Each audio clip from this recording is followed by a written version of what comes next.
Bienvenidos a este nuevo episodio de la Eckermann Academy.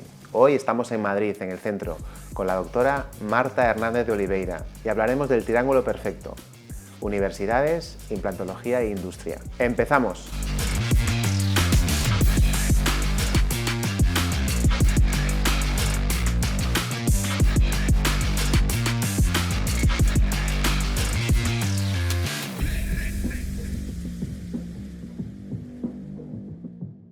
Marta, bienvenida. Muchísimas gracias por estar en este nuevo episodio de la Academy. Como hemos comentado, es un espacio para la reflexión y sobre todo para encontrar valor que a los oyentes, a esta futura generación de odontólogos, les pueda aportar.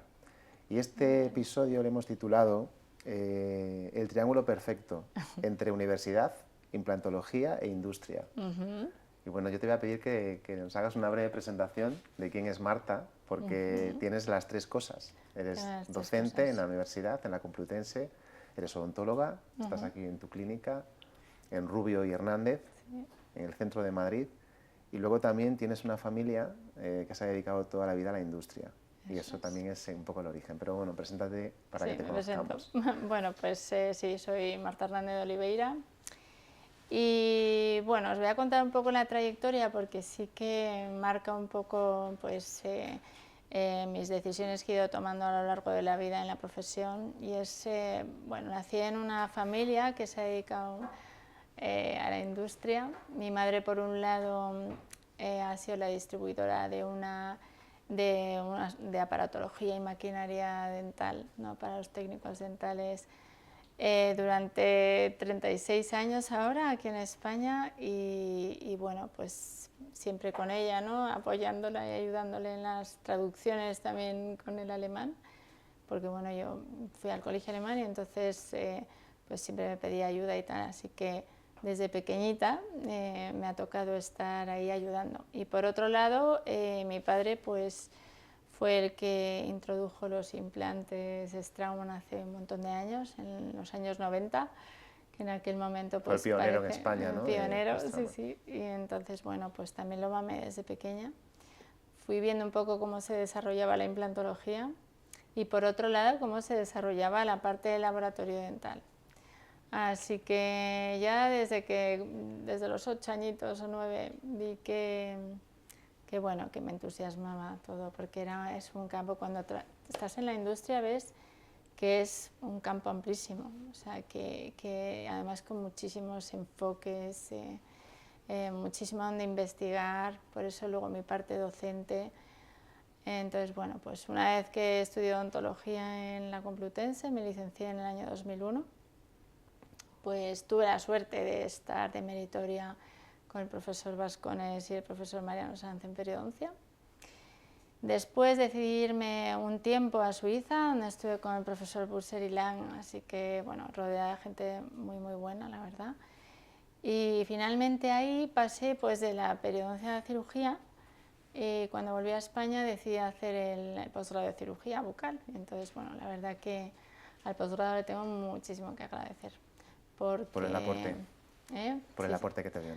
Hombre, y por las oportunidades que me da de seguir un poco enfocando todo desde la industria, desde diferentes ponentes que vienen de un montón de sitios diferentes de España, de internacionales, y bueno, y gracias a eso pues seguimos investigando, seguimos haciendo miles de técnicas diferentes en función de quién viene a visitarnos, y los alumnos pues nada, me siguen, así que yo feliz. De tus alumnos, que tienes ya varias promociones en tu haber, ¿cuál crees que es el reto que se les presenta en la odontología para los siguientes años? Bueno, para los siguientes años es verdad que es complejo, porque al final son chicos que están 3 años formándose con una dedicación prácticamente exclusiva, así que es duro, solo se dedican al máster, y luego las oportunidades laborales no son muy buenas, las cosas como son. Y además de que luego se les exige mucho, es decir, si vienes de la Complutense en el máster de cirugía, pues tienes que saber hacerlo absolutamente todo. Así que cada vez son más exigentes de ellos mismos, entonces piden que en 3 años sepan hacer todo tipo de cirugías, curis, cirugías de tipo urban, implantes cigomáticos, tiroideos. Al final, pues para los que somos docentes ahí es un reto muy grande. Aparte, quieren investigar, entonces, pues nada, mantenerse ahí actualizado para aportarles a ellos todo lo que te piden es fuerte, sí. Pero bueno, es lo que nos hace ahí mantenernos.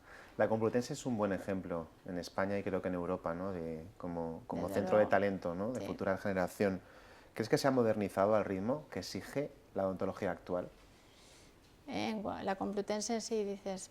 Y quizá a lo mejor por tu visión un poco más holística, has estado también en Europa formándote, ¿crees que en general las universidades son capaces de dar cabida a las necesidades reales? Sí, lo que pasa es que es verdad que el enfoque universitario al final a veces no es tan realista como lo que luego hay en las clínicas. Pero tengo que reconocer que la Complutense bueno, ha tenido 2 departamentos muy buenos relacionados internacionalmente.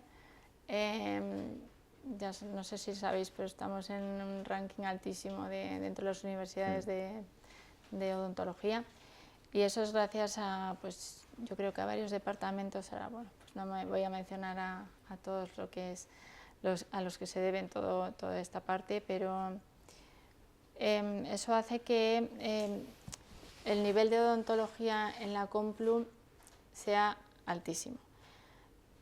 Salen muy bien formados, yo creo que los alumnos, pero es verdad que a veces no es trasladable a lo que hay después en las consultas, porque es verdad que el mercado de odontología cambia mucho. Entonces, salen con un nivel muy alto y luego lo que se encuentran a veces en la calle no pueden realizarlo. Entonces, cuando me dices la Complutense sigue un poco la línea, va un poco más lenta porque burocráticamente es complicado a veces incorporar cosas, y por otro lado quiere mantener esa excelencia que luego cuando llegas a la calle a veces no la puedes puedes poner en práctica. No. Y que es una sensación que también tenemos desde la industria cuando realizamos formaciones. Nosotros realizamos cursos de formación avanzada y vienen alumnos que vienen a lo mejor de máster y no se sienten seguros. Y curiosamente, hace unos días que entrevistábamos al doctor José Nart, nos hablaba de la paradoja universitaria, ¿no? Él hablaba del 85-15, que hay una parte que son habilidades blandas, más aptitudes tipo comunicación, empatía con el cliente, y un 15% técnica. Y las universidades se centran mucho, el 85%, quizá más en la parte técnica y no menos en eso, ¿no? Eso por un lado, y por otro, que es verdad que salen cada vez más profesionales al sector en España. Es una tasa creo que del 7-8% anual, que va creciendo, y evidentemente cada vez hay más competencia, pero el mercado es el que es. Hablamos ahora de odontología digital, hablamos de cosas que luego cuesta, ¿no?, encontrar a lo mejor el cliente o el paciente que está dispuesto a asumir eso. Por eso te hago esta pregunta. Si realmente sientes que tendría que cambiar algo la universidad para poder conseguir que esa futura generación salga más tranquila, más preparada y no se frustre cuando salen al mercado y encuentran que no hay trabajo. El problema es que hay poco pacientes, hay un exceso de oferta de odontólogos en la calle, así es. Entonces, yo creo que ahora mismo el ratio en Madrid mismo estamos en unos 600 habitantes por odontólogo, que es que eso no cubre nada. Entonces, entre eso y que yo creo que las necesidades de tratamiento, dependiendo un poco del barrio y de la zona, pero yo creo que las necesidades de tratamiento quirúrgico, por ejemplo, dependiendo del barrio, incluso han disminuido. Entonces, la parte, por ejemplo, nuestra de cirugía cada vez es más complicada, es más compleja, o sea, te enfrentas a tener que rehabilitar y reconstruir defectos provocados, por ejemplo, por perimplantitis severas, así que es normal que, por ejemplo, mis alumnos exijan formarse con técnicas súper complejas, ¿vale? Y a veces no nos da tiempo a formarles mucho en esas técnicas tan complejas.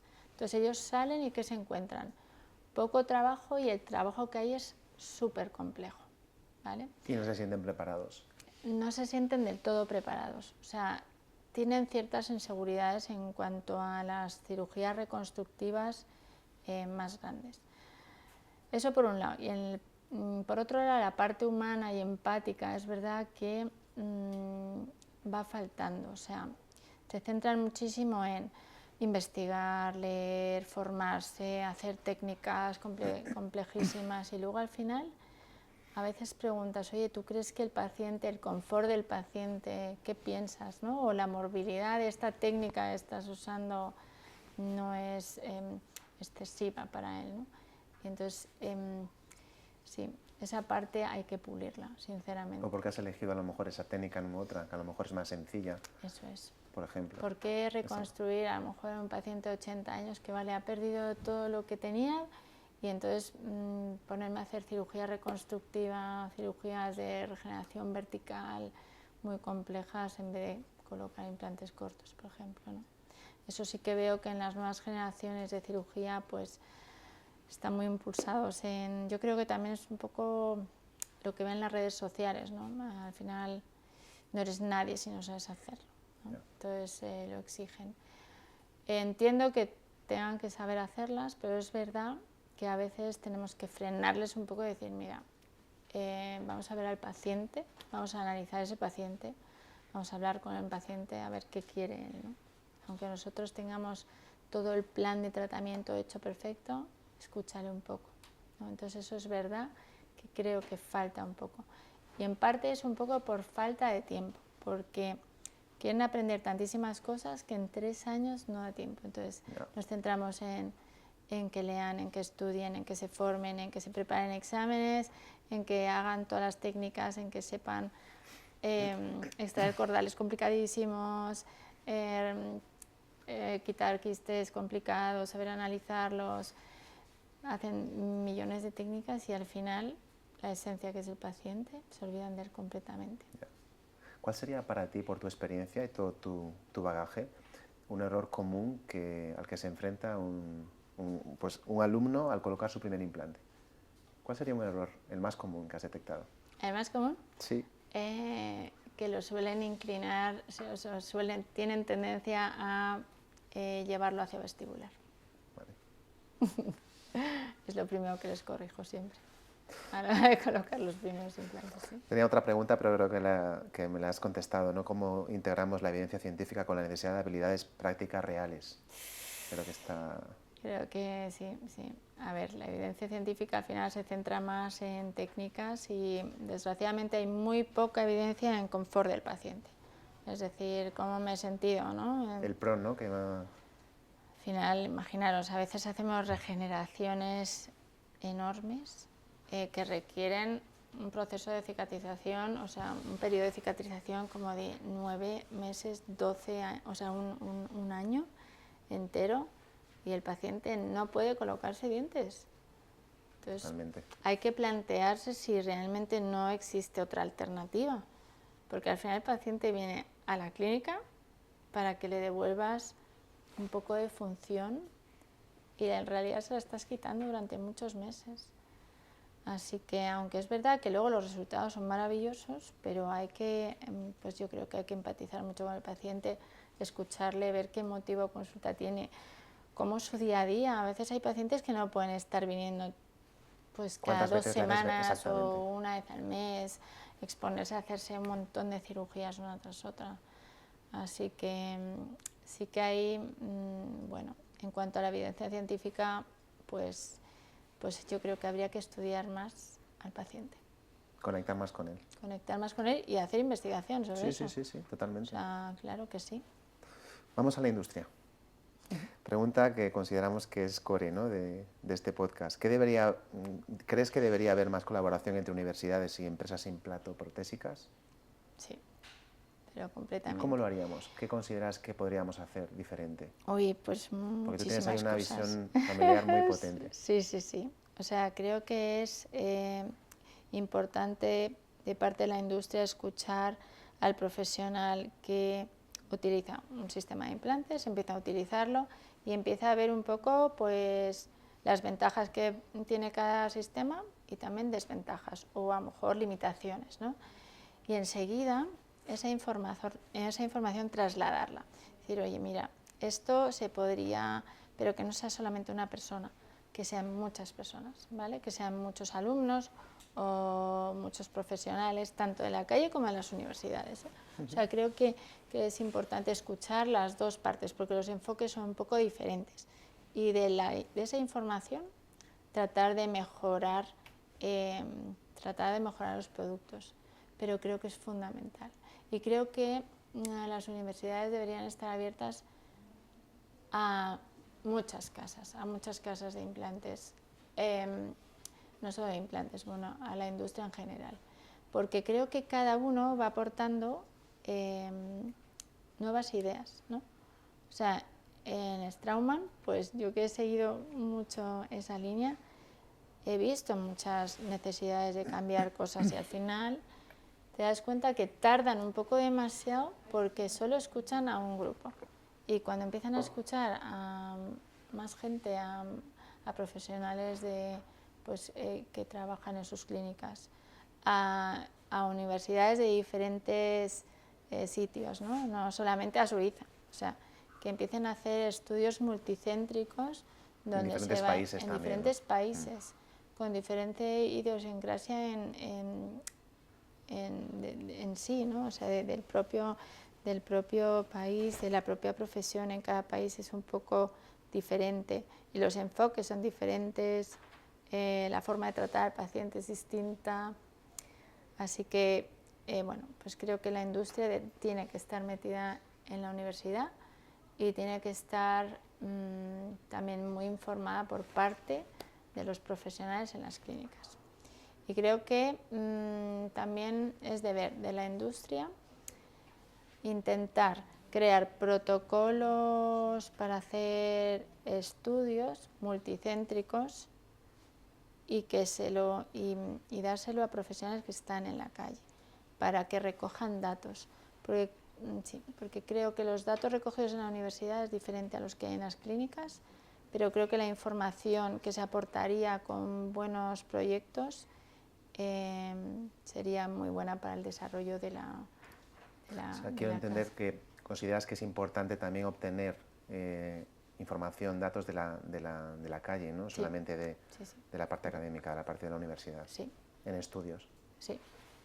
O sea, creo que sí, que hay que hacer estudios multicéntricos cogiendo a doctores en sus clínicas, no solamente en la calle, o sea, no solamente en la universidad. Fíjate que es una forma de contestar a la siguiente pregunta. ¿Cómo se gestiona el equilibrio entre el rigor académico y nuevas tecnologías que llegan al mercado, ¿no? Pero nuevas tecnologías también podría ser a lo mejor un nuevo producto, no tiene por qué ser algo digital. Un nuevo producto, efectivamente, nuevas Podría ser tecnologías esa y nuevos forma, productos. Sí. ese mix en lo que sería universidad y también pues, clínicas, ¿no? ¿Qué papel tiene la industria en la formación continua, Marta? ¿Y cómo debería ser ese papel para que aporte un valor real? En la formación continua. Sí, porque a veces vamos a formaciones que son excesivamente regladas, másters, grados, pero luego hay cosas que a lo mejor son muy puntuales y a lo mejor las industrias ahí podrían hacer, lo hacen, Sí. pero ¿de qué forma? Yo creo que la industria en la formación continua es importante una vez que está formado el odontólogo. O sea, es decir, por ejemplo, Eckermann en implantología, pues su sistema de implantes requiere una curva de aprendizaje. Entonces, una vez que el odontólogo ha terminado su formación en implantología, ya sea con quien sea, y ya tenga cierta habilidad, ¿vale? Creo que deberíais de hacer pequeños cursos para vuestros clientes, ¿vale? Que aporten ventajas, o sea, que aprendan a optimizar vuestro producto. Entonces, porque creo que cuando saltas de una casa a otra, hay ciertas cosas que no las conoces, las desconoces. Entonces, a veces yo creo que no terminas de optimizar el producto y a lo mejor te enfadas. Dices, pero estos, ¿por qué me tienen, yo qué sé, estas fresas o este tipo de macho rosca o este tipo de implante con esta geometría? Totalmente. Entonces, creo que la industria tiene que aportar, una vez que esté formado el odontólogo, para que optimice los productos, porque creo que muchas veces nos pasa eso. Aprendes una técnica y lo intentas hacer con cualquier producto y no es igual cualquier producto. Y luego también tampoco es igual todas las membranas, ni todas las chinchetas, ni todos los tornillos de osteosíntesis. Así Pero ahí que se creo produce que también un sesgo cuando tú estudias y utilizas durante tu formación una determinada casa de implantes, te acostumbras a ella, sales al mercado sí. y luego además te parece que no es correcto, ¿no? Porque has aprendido. Nos lo dicen, nuestros y eso propios es un clientes. Error. Eso es un error que yo veo en la universidad. No te puedes centrar solo en uno. Exactamente. Tienes que aprender. De hecho, eso es una de las cosas con las que yo lucho un poco. Intentar que aprendan diferentes sistemas, porque luego la curva de aprendizaje requiere un tiempo hasta que consigues trabajar con diferentes cosas, y por eso pues bueno, intento invitar a gente de diferentes casas, de diferentes sitios, con diferentes enfoques, ¿no? Eckermann pues tiene una historia detrás, y entonces ves que está más enfocado hacia un lado, y por eso son muy buenos, o tienen determinados productos pues muy bien diseñados, ¿no? A lo mejor otros nos aportan otras cosas, otros a lo mejor tienen biomateriales excelentes, otros a lo mejor tienen optimizada la parte digital. Entonces yo creo que es fundamental que en las universidades haya muchos tipos de sistemas, que todas las casas, o sea, que la industria tenga acceso a la universidad. Incluso que la universidad diese información más global de las marcas que hay con las ventajas y desventajas, ¿no? Podría facilitarle un poco la vida a los futuros odontólogos. O sea, que no sea solo a través del congreso, ¿no? En el congreso aparecen todos de repente, bueno, es como un exceso de información. Si casi no te da tiempo a asumirlo. No te da tiempo a asumirlo. Y al final, bueno, das un poco palos de ciego ahí, a ver por cuál me decido, por qué. Al final, la gente al final se decide por el precio. Esta pregunta es curiosa, no la tenía prevista, pero me ha venido ahora y te la voy a hacer. ¿Qué consejo nos darías para tener un mejor rendimiento en un congreso y poder dar mejor y mayor información a los futuros odontólogos y odontólogas? En un congreso. SEPA, SEPES, por ejemplo. Vamos a la SEI, bueno, a la de prótesis, a la periodoncia, a la general de implantes. Bueno, yo creo que es fundamental tener a un súper buen ponente, ¿no? Que sea un buen comunicador, que creo que lo hacéis fenomenal. O sea, fíjate, yo más que en los congresos, claro, haceros ver, obviamente tener un stand y pues tratar de atraer a la gente que conocéis y afianzar un poco, ¿no? esas relaciones. Pero yo creo que intentaría hacer cursos, pequeños cursos para clientes, para que conozcan bien vuestros productos. Y workshops, talleres, por ejemplo, dentro de SEPA, o SEPES o la SEI. O fuera. Fuera. Porque cuando vas a SEPA, pues a lo mejor te planificas, o sea, yo ahora como te planificas, pues quiero ir a ver a pues porque en ese momento que te quieres centrar más en esas técnicas, o en a ver qué resultados ha habido en la ciencia en los últimos años sobre algún tema determinado. Pero entonces, a lo mejor como la parte de la industria la dejas un poco apartada, ¿no? A no ser que vayas que quiero comprar algo, ¿no? Entonces yo creo que focalizaría vuestra Academy, por ejemplo, en intentar hacer pequeños grupos, juntar a pequeños grupos de odontólogos para darles formación y explicar vuestros productos, que de verdad, o sea, siempre lo digo, que son maravillosos. Equipo, tomad nota. Muy bien. Sí, es verdad que sí. Vamos al futuro, odontología del futuro. ¿Qué tendencia en implantología, con lo que sabes, crees que es puro humo y cuál puede llegar a ser una revolución real? Hombre, puro humo como tal. Las hay. Puro humo, bueno, yo creo que puro humo no. Lo que pasa es que sí que es verdad que a veces creo que sobretratamos en cuanto a cirugía reconstructiva. O sea, que lo que decía antes, ¿no? Hay que buscar otro tipo de alternativas un poquito menos agresivas en muchos casos. Entonces creo que esa parte, bueno, pues se va a desinflar un poco. Yo creo que ahora mismo en España está muy inflada. Curiosamente, la semana pasada estuve en Suiza, en la Universidad de Berna, y estuve en el departamento, bueno, estuve más en el departamento de prótesis, pero también estuve en el departamento de cirugía, hablando con ellos. Y entonces me decían, es curioso, en España solo se habla de cirugía reconstructiva o de cirugía de regeneración vertical y horizontal, o de implantes cigomáticos o de implantes superiósticos.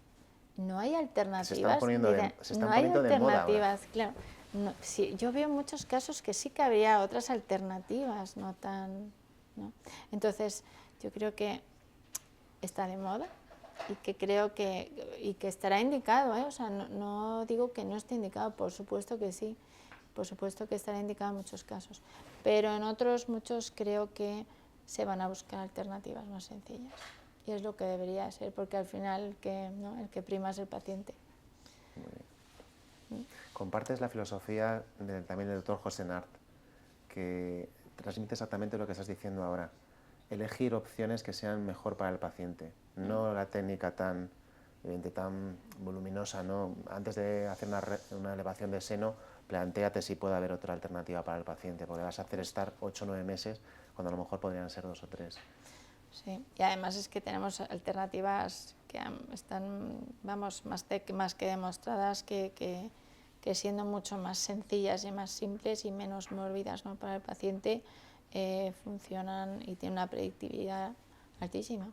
O sea que yo creo que sí, que hay, esa es la parte, no es humo, no creo que sea humo, pero creo que esa parte se va a desinflar, sinceramente, es lo que creo. Gracias por el consejo. ¿Qué le dirías a un joven que está planteándose formarse en odontología? Viene a la universidad y te encuentra por el pasillo y dice, mira, me ha entrado el gusanillo. Sí, buena ¿Qué consejo pregunta, le darías? buena pregunta, porque además es que eso me encanta, ¿no?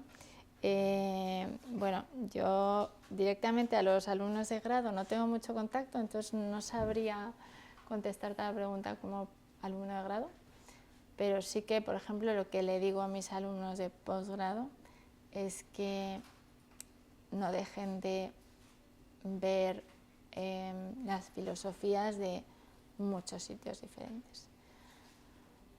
Tanto que se muevan a nivel internacional por diferentes universidades, como si tienen la oportunidad de irse fuera y ver clínicas en el extranjero para ver cómo plantean ellos los tratamientos, que verán que son muy diferentes a los nuestros. Creo que nosotros estamos muy avanzados, también lo digo. O sea, creo que cuando voy fuera me doy cuenta que la implantología en España Ha subido unos escalones en los últimos muchos. años. O sea, realmente creo que hacemos cosas muy bien hechas y creo que además investigando somos buenos. Y que no estamos dormidos. Creo que hay muchos países que se han dormido un poco. Y ¿Estados Unidos puede ser un ejemplo? No creo. Estados Unidos yo creo que siempre sigue investigando. Además le dan mucha importancia a esa parte. Pero creo que Europa un poco, ¿no? Europa en general. Pero en concreto España, creo que somos ahora mismo casi pioneros en muchas partes de la odontología. Pero aún así, insisto a los alumnos de posgrado que se esfuercen en irse fuera antes de terminar ese ciclo formativo que tenemos todos, ¿no? Hasta que das el salto a solo dedicarte a trabajar, a intentar formarse fuera. Entonces, a todos les insisto, intentar pedir unas becas a Estados Unidos, a China. Sí, yo me iría a China ahora mismo, la verdad. China está creciendo muchísimo Alemania, también en el dental. a Suiza, a Suecia. O sea, primero, claro, si tuviese que hablar con uno de grado, lo primero que le diría es haz un Erasmus. Y dentro del haz un Erasmus, pues intenta irte pues, a los que mejor salgan formados. Por ejemplo, al Karolinska. Y esto lo menciono porque yo tuve la suerte de poder irme a Karolinska de Erasmus. Y me aportó, o sea, me aportó mucho, la verdad, mucho, a la hora de luego decidirme qué querer hacer. Pero ya te digo, en la familia tenía la industria y no sabía hacia dónde enfocarme. Entonces fue determinante que en quinto de carrera me fuera a Erasmus. Y ahí aprendí la importancia de irme fuera. Así que cuando luego ya terminé, después del meritorio estuve en Suiza, después de terminar la formación o sea, el posgrado de cirugía, me volví a ir con una beca de ITI a Alemania y Suiza. Y ahora mismo, estas fundaciones te permiten irte también a Estados Unidos. Y vas, bueno, y estas becas te permiten vivir con ello. Entonces, de repente te encuentras con, pues, no sé, con una odontología, te vuelve a abrir todo un mundo, ¿no? Todo un mundo, o sea, enfoques diferentes, planes de tratamiento diferentes, trato al paciente diferente, ¿no? Diríamos, pues los españoles o los latinos somos como más empáticos, o más, pues no tiene por qué, porque lo que yo vi en Suiza es que son como muy tranquilos, entonces le dedican muchísimo tiempo al paciente, muchísimo tiempo, y entonces reflexionan mucho a lo que van a hacer. A lo mejor son más fríos, pero le dedican mucho más tiempo. Entonces, bueno, pues es que creo que tenemos que salir. ¿Sabes lo que le diría a un estudiante, la verdad? Aquí me has tocado la fibra sensible. Te iba a preguntar qué te gustaría cambiar en el ecosistema formativo en España, si pienso en un futuro, una posibilidad por que facilitasen las administraciones pues las becas y los convenios con universidades en el mundo y hacérselo fácil, ¿no? Y si hubiese alguna cosa adicional, ¿qué podría ser?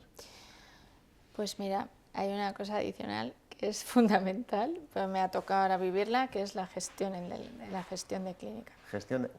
La última pregunta va conectado con esto. Sí, creo que no tenemos formación en gestionar una clínica. Y entonces a la hora de luego enfocarte, pues es importantísimo, porque si te encanta tu profesión y te encanta ser clínico, no vas a tener tiempo para gestión, porque te vas a llenar las agendas, porque es lo que quieres. Te vas a llenar tus agendas de pacientes, porque lo que te gusta es la clínica, y abandonas la parte de gestión completamente. Hay un equipo, hay un marketing, hay cosas que son necesarias para tu éxito también en la gestión. Y no tenemos ni idea, por lo menos los que hemos terminado ya hace un tiempo no tenemos ni idea. Creo que las nuevas generaciones sí que ya tienen algo de formación, de hecho es que bueno, se ofertan muchos cursos, ¿no?, de gestión, antes ni existían, entonces todo funcionaba y todo. Nosotros estamos explorando, Marta, en la Academy, hemos hecho un acuerdo de colaboración precisamente para ofrecer a nuestros doctores, doctoras, esa formación. Y una de las claves de esta segunda temporada es conectar este episodio con el siguiente, y el siguiente episodio vamos a entrevistar a dos doctoras expertas en gestión de clínicas y a un empresario, a Vicente, que vamos a dedicarle un capítulo entero a ver las claves de la odontología del futuro desde la gestión. Entonces te invitamos a ti a que le hagas una pregunta a ese episodio. ¿Qué te gustaría preguntarle con ese tema de la gestión de clínicas que creas que pueda ser importante y que escuchemos en el siguiente episodio? Sí, tengo dos preguntas, de hecho. Pues perfecto. Una de las preguntas es, ¿cree que si el clínico es un entusiasmado, ¿no?, como es mi caso, de la clínica odontológica, si puede delegar toda esa parte de gestión a una persona y si cree que es necesario emplear a alguien que se dedica única y exclusivamente... Un externo, ¿no? Un gestor. Un interno. O un gestor. Un interno. Pero refiero externo a la profesión. Refiero que externo a la profesión. Un gestor o una gestora. Esa es la primera. Esa es la primera, que creo que sí, sinceramente. Y luego, una segunda es, si crees que una vez que tienes a una persona externa gestionando, si necesitaríamos de todas formas dedicarle un tiempo al día a por lo menos supervisar esa gestión, que también creo que sí y que creo que no hago. A lo mejor no es solo el qué, sino nos dicen en el podcast el cómo. El cómo hacerlo, ¿no? El cómo hacerlo. Porque hay métricas, hay indicadores, hay formas de trabajar que dan éxito. Cuando analizas las 26.000 clínicas que hay en España y ahí extraes por las 2.000 que son grandes corporaciones, te queda todavía 24.000 clínicas que si analizas los resultados es como una campana de Gauss.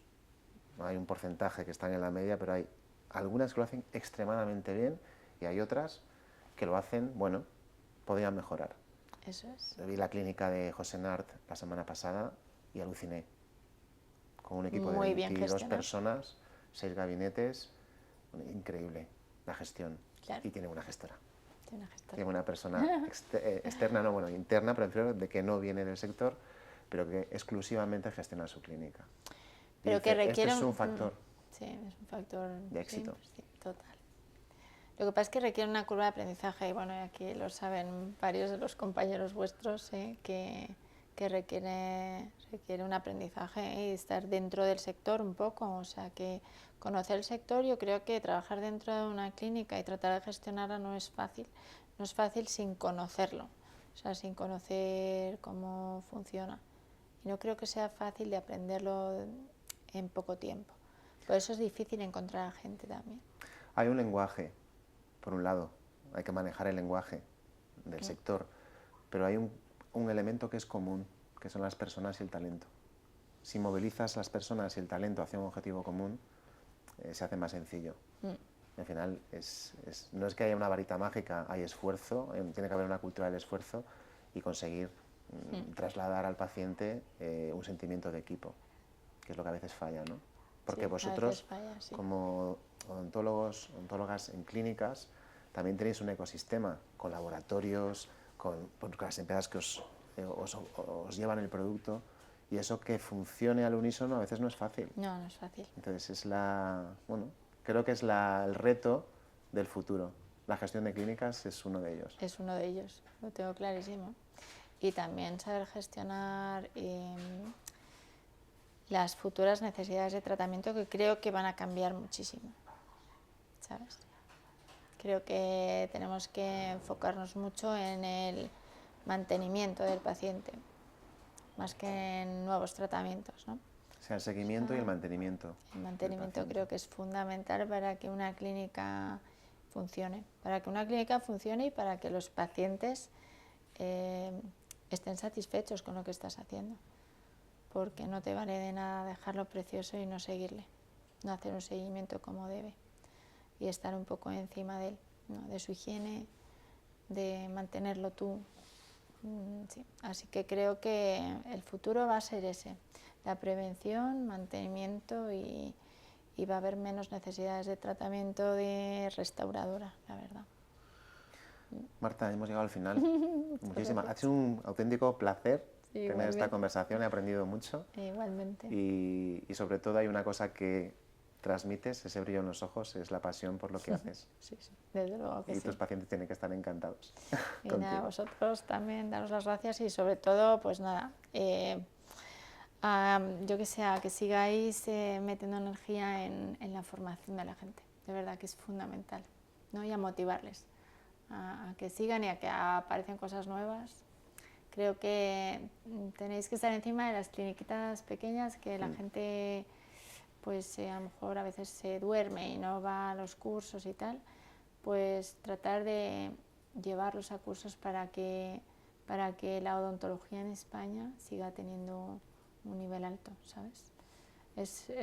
Pasa mucho, yo creo que hay mucha gente que termina la carrera, se va durmiendo, no va a congresos, no se sigue formando y creo que vosotros podéis aportar mucho en eso.